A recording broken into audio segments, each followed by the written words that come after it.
This is China's Lus Plateau. Until recently, this was one of the poorest regions in the country. A land renowned for floods, mudslides, and famine. But with the fanfare comes the hope of change for the better. My name is John D. Liu. I've been documenting the changes on the plateau for 15 years. I first came here in 1995 to film an ambitious project where local people were constructing a new landscape on a vast scale, transforming a barren land into a green and fertile one. The project certainly changed my life, convincing me to become a soil scientist. The lessons I've learned in the last few years have made me realize that many of the human tragedies that we regularly witness around the world, the floods, mudslides, droughts, and famines, are not inevitable. Here on the Lus Plateau, I've witnessed that people can lift themselves out of poverty. They can radically improve their environment, and by doing so, reduce the threat of climate change.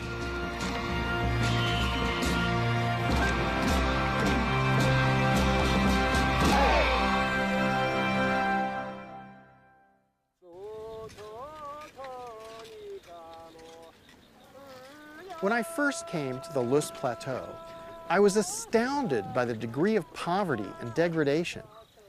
And I wondered, how could the Chinese people, the largest ethnic group on the planet, and my fathers and my own ancestors, come from a place that was this barren? China's Lus Plateau is a region that stretches for 640,000 square kilometers across north-central China. Unspoilt valleys in neighboring Sichuan show us how it might once have looked. It's the sort of natural abundance that is necessary to support an emerging civilization. How could a landscape with such potential have been reduced to this?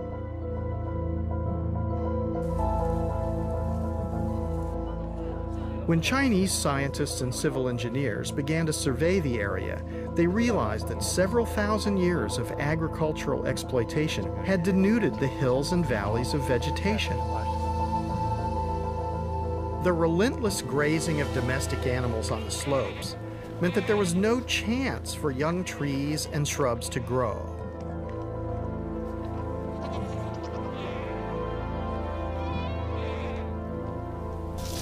The rainfall no longer seeped into the earth, but simply washed down the hillsides, taking the soil with it.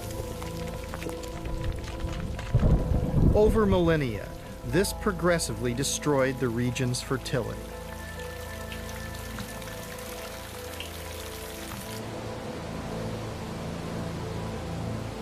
When this happens over an area as extensive as the plateau, millions of tons of silt are swept down into the Yellow River, which gets its name from the color of the fine Lus soil.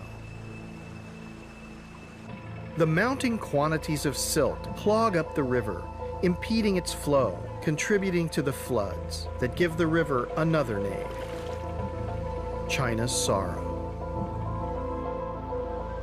In some areas, creating floating mud mattresses that attract passing tourists. A local problem becomes a national problem. In the dry season, the light, unprotected soil is swept up in the winds, causing the dust storms that are blown over China's cities and beyond its borders. On the plateau, the researchers realized that progressive degradation of the environment trapped the local population into a life of subsistence farming. It's a process that has occurred throughout the world, where poor agricultural communities find themselves overusing their land in order to survive, depleting its fertility and further impoverishing themselves. One thing that became apparent early on is the connection between damaged environments and human poverty. In many parts of the world, there's been a vicious cycle. continuous use of the land has led to subsistence agriculture. And generation by generation, this has further degraded the soils. The vital question we have to ask is, can this destructive process be reversed? 15 years ago, Chinese and international experts were confident it could be. They decided that to prevent further erosion, it was necessary to cease farming on certain key areas to allow the trees and shrubs to grow back. But this could not happen without the consent of the farmers themselves. They took some persuading. Of course, a lot of people didn't understand the project. They weren't thinking in the long term.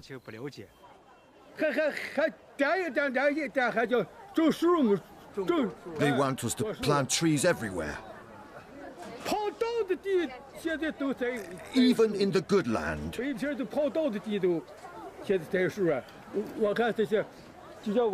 What about the next generation? They can't eat trees.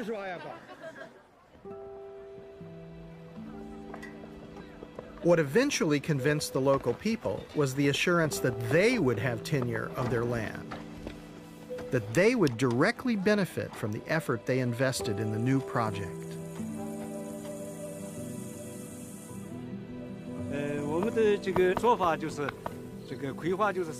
The goal was to give a hat to the hilltops, give a belt to the hills, as well as shoes at the base. The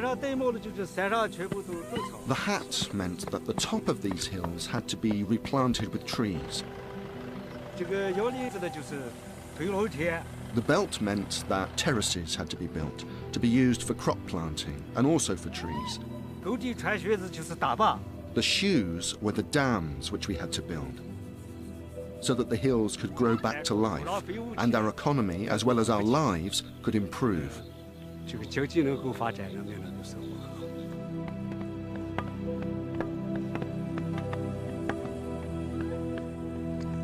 Hills and gullies were designated as ecological zones to be protected. Farmers were given financial compensation for not farming on them and keeping their livestock penned up.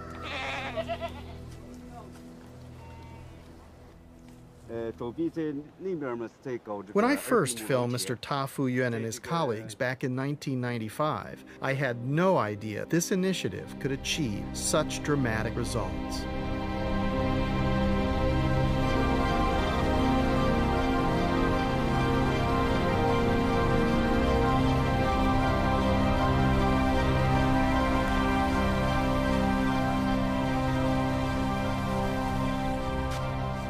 The effort that people put into converting their slopes into terraces has resulted in a marked increase in agricultural productivity. The higher yields are directly related to the return of natural vegetation in the surrounding ecological land.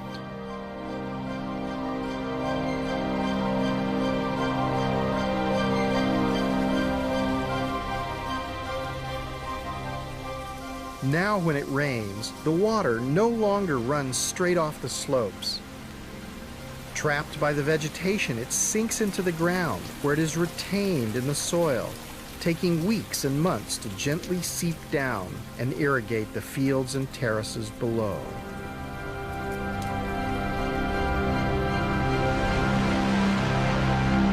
Restoration has occurred over an area of 35,000 square kilometers. The impact of such an enormous addition of vegetation goes far beyond the plateau itself. There's been a significant reduction in the soil rushing down into the Yellow River. As I've been traveling around the Lus Plateau, I've seen extensive changes. The vegetation cover on the hillsides, on the tops of the hills, and down in the valley, everything has changed. It's changed the lives of the people.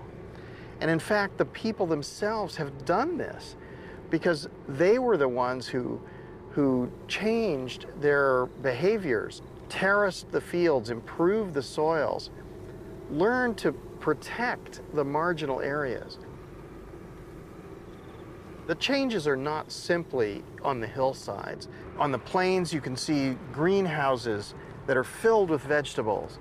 This extends the growing season. It's very high value produce. The abundance and variety of new produce can be seen in the local markets. Follow-up studies have shown that incomes have risen threefold. And scientists point to a more global benefit. Plants, through photosynthesis, remove carbon from the air, countering the effect of human greenhouse gas emissions on the climate. In terms of climate change, we can say that the project made a double contribution. Firstly, the project was successful in restoring vegetation on a large scale. So many trees and so much vegetation grew up, and this definitely helped take carbon out of the atmosphere. Secondly, because the health of the Loess Plateau's ecosystem has been so much improved, the region will be better able to resist the negative impacts of climate change.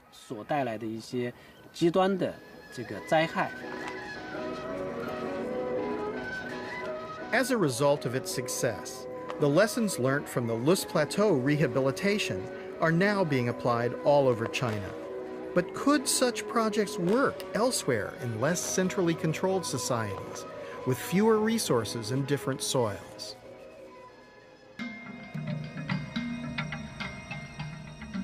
Ethiopia, perhaps more than any other country, has come to symbolize the vulnerability of humankind to environmental catastrophe. This is a country whose problems have been increased by war and civil conflict. And now, human-induced climate change is predicted to make matters worse. As on the Loess Plateau, centuries of subsistence farming practices have stripped the land of natural vegetation. The dry gullies bear the scars of flash floods. These gullies are evidence of the enormous power of runoff during the rainy season. Without vegetation cover on the hillsides, when the rains come, the water doesn't soak into the ground but flows away in a flood. Then it's not available for agriculture during the rest of the year.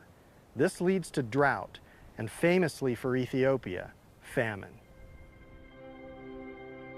But just as I've witnessed in China, there is hope that the situation here can be reversed. Yeah, that root could survive? No.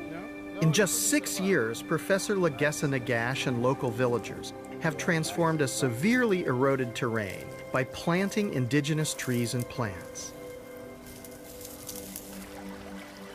Almost miraculously, a clear flowing stream has emerged where once there was a muddy trickle. How is it that it's possible for you to get the stream to flow throughout the year? It is because of the vegetation cover, which has been regenerating on this mountain. This water is maintained in the landscape because as soon as rain falls on the canopy on this vegetation, that rain then infiltrated gradually into the ground, ending up with this steady flow of this river. Water is life. Without water, nobody can do anything. I'm amazed, as short as 5 years, 6 years, you get clean water like this, provided you work hard for restoring this degraded landscape. About 1,000 kilometers further north, in the village of Abraha Aspaha, another near-miraculous phenomenon is occurring. Farmers are finding water at the bottom of their wells, despite the poor rains this year. The famine of 1984 struck the people of this valley very hard. Many migrated, many died. Now the people are returning. The village chairman, Gabr Gade, remembers well how life used to be. 10 years ago, I'd say, even 5 years ago, I'll tell you what the situation was. It was absolutely terrible. The sun, the drought, the wind, it was all dry like the desert. There was a refugee program for our village, so we had a choice: leave the valley or do something. With government support, they applied the same principles as the Chinese, setting land aside for natural vegetation to return. In the ravines, they built small dams, which are now fed by underground springs. And like Professor Leges's stream, rain that fell weeks ago now slowly seeps through the subsoil, replenishing the supply of water.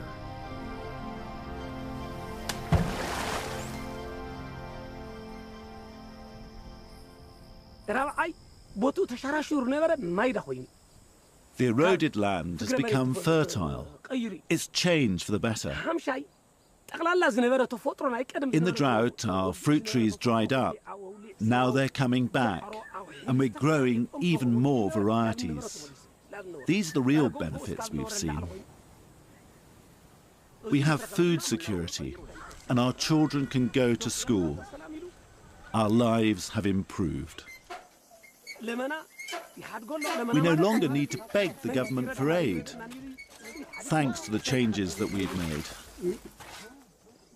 made. Even wild animals which disappeared are returning, even the leopards. These villagers are now better able to withstand the impact of climate change. With international assistance, their achievement could be repeated across the country. The benefits, as Professor Legesse points out, would spread far beyond Ethiopia's borders. The most important issue for Africa, and I consider this Africa's 21st burning issue, is restoration. No matter what we do, we might be good at rocket science, if we are nuclear science, but the environment, restoring this huge, vast landscape, degraded landscape, is critical for Africa, particularly for Ethiopia. Half of Ethiopia is mountain, and this mountain system is degraded. And this degradation of this huge landscape, huge mountain chain of Ethiopia, is critical not only for Ethiopia, but also for the entire region. Consider Egypt. Look at the Sudan, where 86% of the Nile flows to these countries. How can we support life in Egypt without restoring Ethiopia's mountains? So this is regional, national, and international.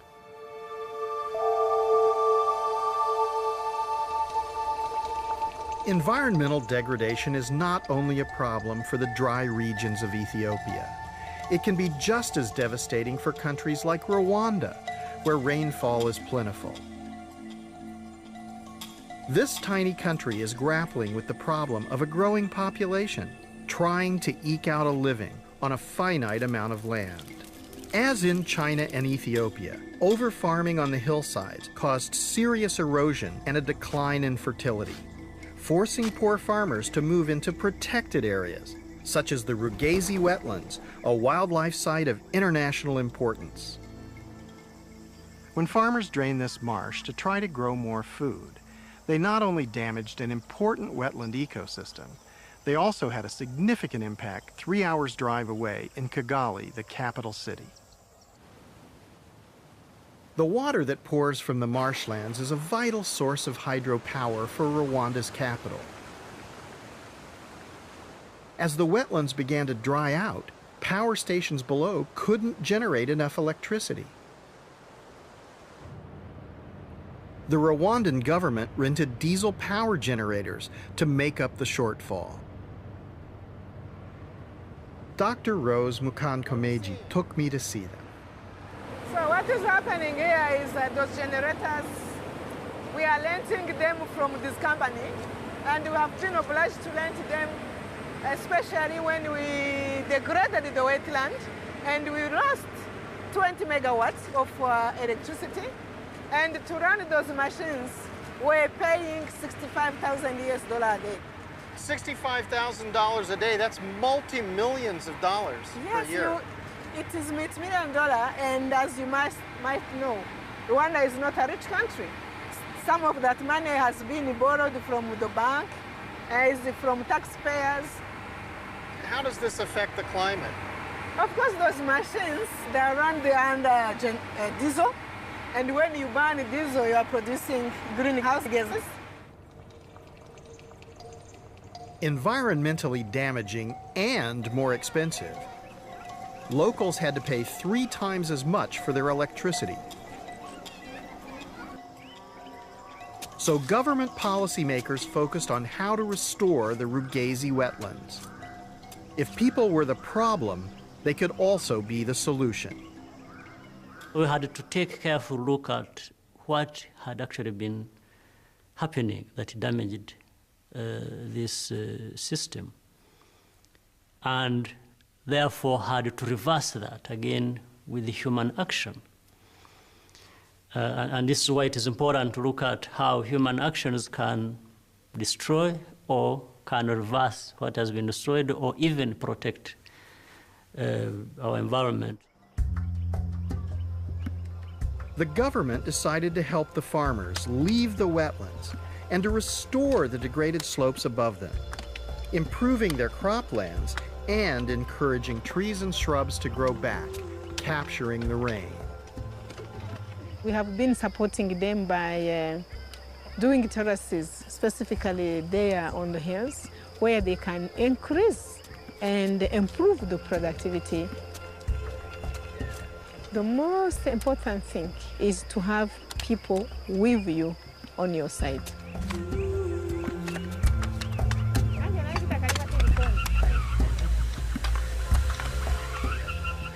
The wetlands are now recovering. Great volumes of water once again cascade down to power the hydro stations. Carbon-free electricity is replacing the diesel generators. Electricity prices have stabilized. Restoring and preserving natural ecosystems like the Rugazi wetlands benefits everyone, and so much more could be achieved. If we had more involvement by different institutions coming in to help with the available resources, Rwanda could do more, much more, and benefit much more, but so would other countries if such a partnerships and support were provided. What the Rwandans recognized is that the marshlands are far more valuable as a natural system providing water for energy than as farmland. This principle is the same for the remaining hillsides and ravines. What we're seeing here is very interesting because it's a line between human activity and natural systems. And in the human activity, we've been able to value the productivity from agriculture and give it a monetary value. But in the natural systems, we haven't been able to value the trees, the biodiversity, the water that's absorbed into the biomass and into the soils. And there's another vital service that trees and plants provide: photosynthesis. Vegetation reduces the greenhouse effect by taking carbon dioxide out of the atmosphere. Climate change is better withstood with trees. You know, humans, no matter how intelligent we are, no matter how capable we are with all our technologies, we are helpless in the face of climate change. We have not yet properly understood the miracles performed by trees.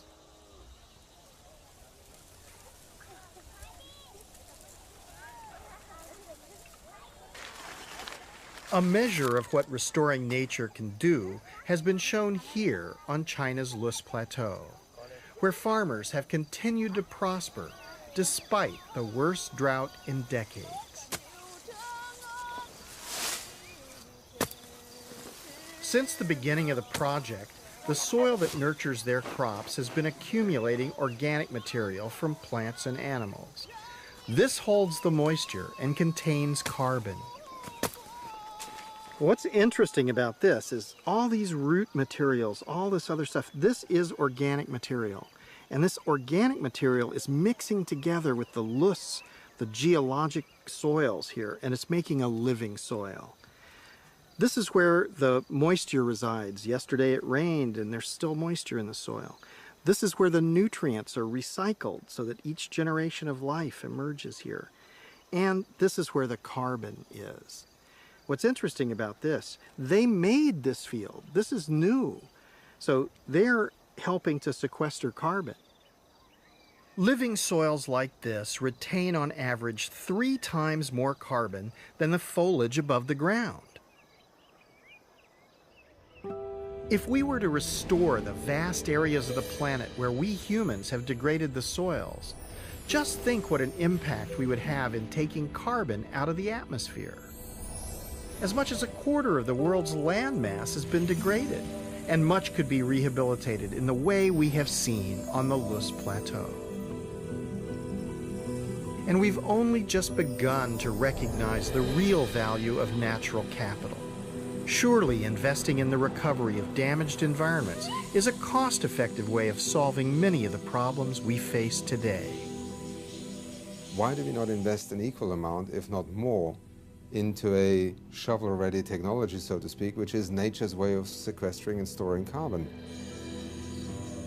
It is actually by investing in our ecological infrastructure, in ecosystems, in expanding the ability of nature to sequester and store carbon, that we have the greatest opportunity to do something. And the wonderful thing is, it's not only carbon sequestration. We're also faced with loss of ecosystems that will affect our food security, our water security. We're losing species on an unprecedented rate. So maintaining, restoring, protecting, expanding natural ecosystems has multiple benefits, immediate in terms of climate change, but also fundamental to the future of many of the services that we simply take for granted from nature. My hope is that the developed countries, those most responsible for climate change, will recognize the enormous potential of restoration. What we've seen in China, in Africa, and around the world is that it's possible to rehabilitate large-scale damaged ecosystems. If we can transfer the capital, the technology, and empower the local people to restore their own environment, it'll have enormous benefits. Restoration can sequester carbon, reduce biodiversity loss, mitigate against flooding, drought, and famine. It can ensure food security for people who are now chronically hungry. Why don't we do this on a global scale?